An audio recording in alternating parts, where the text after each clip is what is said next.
1950s, going back into the 1950s. We don't need modern IVUS to tell us that many patients have atherosclerotic plaque that we're missing. This has been known for many, many years, and it's critical that we move beyond looking just at luminal stenosis as a way of understanding who's at risk for heart attacks. We fully understand that the most likely lesion to rupture is not the stenotic lesion.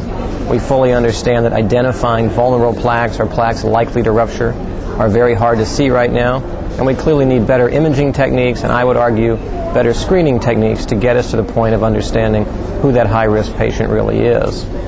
My research group runs a very large genetic epidemiology program really designed to understand not just whether there are genetic influences on risk outcomes, but also whether or not specific panels of markers might have utility in the prediction of myocardial infarction, stroke, and venous thrombosis.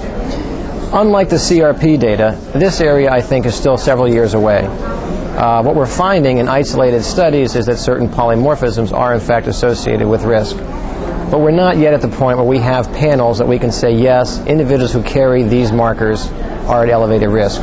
What we're learning is that individuals who carry certain genetic markers then have interactions with environmental exposures, diet, exercise, estrogen use, smoking, and the like. And those interactions become very, very important in understanding that part of this. So my current view is that the genetics of cardiovascular disease are going to be very exciting from a research perspective for the next decade. I don't think we're there yet in terms of screening.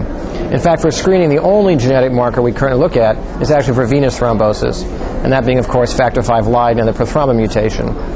And again, we are undergoing a study right now to understand whether or not individuals who carry the factor V Leiden and the prothrombin mutation require different intensities and or durations of anticoagulation to actually prevent recurrent venous thromboembolic events.